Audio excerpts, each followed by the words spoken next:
Праблемы простага чалавека ў мястэчках, што не развязваюцца гадамі. Пра гэта ў звароце да кіраўніка краіны распавяла кандыдатка ў Віцебскі абласны і раённы савет дэпутатаў Алена Янушкоўская. Пазнаёміцца ж з тым, як жыве сапраўдная Беларусь, у адной з вёсак на Віцебшчыне яна запрасіла Александра Лукашэнку асабіста. Падрабязней Юлія Лабанова.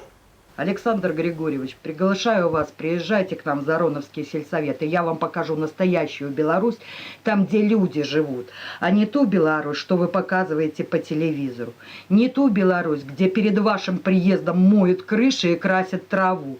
Я покажу вам, как люди выживают. Пра сітуацыю ў сваёй акрузе кандыдатка ў Віцебскі раённы і абласны саветы дэпутатаў Алена Янушкоўская ведае не з чутак. Падчас перадвыбарчай кампаніі пра жыццё ў вёсцы яна распытала десятки человек. Видите, сколько у меня отписок? Это результат моей деятельности с августа месяца.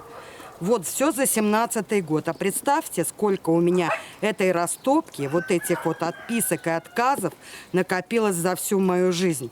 У вёсцы Суйкова на Віцебшчыне, куды кандыдатка ў дэпутаты запрасіла Александра Лукашэнку, няма асфальтаваных дорогаў, а подворки увесь час затопляе. Помощи, в общем, я сельсовета никогда не видела, хотя многодетная мать была. Муж у меня инвалид первой группы был, как и сейчас. Поругала она этих здесь жителей, соседей, чтобы канаву прочистили. Они что могли прочистили, а мою канаву, которую Молотков Иван Иванович перекопал лопатами, понасажал всего, никто и слова не сказал. Марыя Новогродская інвалід і самастойна зрабіць працы не можа. Гэтаксама, як і схадзіць за вадою. Водопроводу ў вёсцы няма, а найбліжэйшы колодзеж за 300 метров от дому. Скотина есть дети, которых надо обстирать.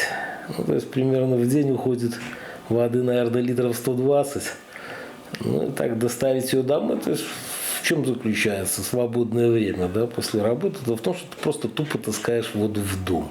У мясцовым сельсавеце аб праблеме з водазабеспячэннем адказваюць так: будуць грошы, будзе і вада. А вось калі ж нарэшце грошы з'явяцца, пытанне рытарычнае. Калі раней людзі прыязджалі ў Суйкова працаваць у цяпліцах, то цяпер вёска пустуе. Моладзь з'язджае праз адсутнасць працы. Не засталося тут нават калгасу. Фирму за 2 года растащили по кирпичику.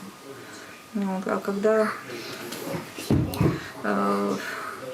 значит, Лукашенко облетал, да, перед этим просто пришел бульдозер и все сравнял с землей. Побытавыя праблемы турбуюць жыхароў найбліжэйшага аграгарадку Заронова, які Алена Янушкоўская наведала летась у снежні. Тут скардзяцца на іржавую ваду і цвіль у шматкватэрных домах. Во что превратили нашу местность? Кругом разруха, кругом голень и нищета. Приезжайте, посмотрите людям в глаза, если осмелитесь. Аднак Александр Лукашенко ў далёкія Суйкова і Заронова наўрад ці паедзе, а таму пакуль пра асфальтаваныя дарогі ці водопровод тут нават не мараць. Юлія Лабанова, Белсат.